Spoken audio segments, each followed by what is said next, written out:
আমি বলতেছি কি বিআরটিআর চাপ দেখেন, আপনার কোম্পানি বুঝুন স্ট্যান্ড বুঝুন, তারপর আপনাদের বিআরটিআর চাপ থাকতে হবে।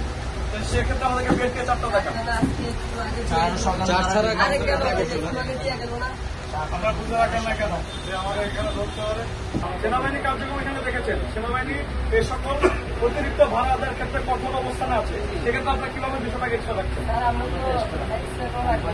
কোম্পানিকে আপনারা কি বলেছেন যে সেনাবাহিনী এখানে পর্যায়ক্রমে অভিযান পরিচালনা করছে? কোম্পানির দিকে একটা ফোন দেন, আমি কোম্পানির সাথে কথা বলছি। সেক্ষেত্রে আপনাদেরকে আইনিগত ভাবে যে ব্যবস্থা নেওয়া দরকার ব্যবস্থা নেই। তো ওনারা তো মাঝখানে কোনো ডিসকাউন্ট পাচ্ছে।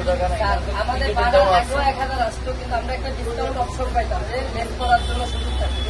উপলক্ষে লেসের অপশনটা এটা আপনাদের কোনো ডিসকাউন্ট অপশন এটা ভাড়া, এটা শুনেন 15 দিন আগে যদি ভাড়া 800 টাকা হয় তাহলে টিকিট দেন কেন? টিকিট দেন নাকি? 15 দিন আগে যে ভাড়া 800 টাকা হয় তার মানে এই না যে আপনারা বছরে সারা বছর ডিসকাউন্ট দিয়ে চালান আর ঈদের সময় 200 টাকা বাড়ায় দেন। এটা কোনো শুনেন, আপনি আমার কথা শুনেন, এটা আপনার কোনো এক্সপ্লেনেশন? এটা তো এটা আপনারা দোকানে এই রেটটা ফিক্স করেছে। আর বিআরটিএতে মোটামুটি যেমন আছে যে স্লিপার আপনার 2000 টাকা হবে,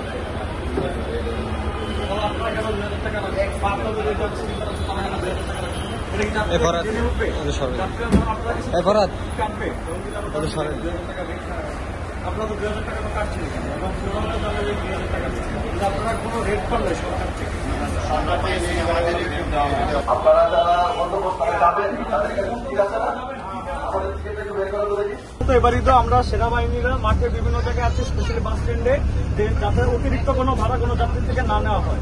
এখানে যারা নন এসি দেওয়া এই চারটা আমি হচ্ছে আমার ফোনে আছে, এই চারটা আমি দেখে এরপর এখানে তারা আপনারা যে এসি কারেন্ট 1000 টাকা চাপ পাচ্ছেন, সেই 1000 টাকা অলমোস্ট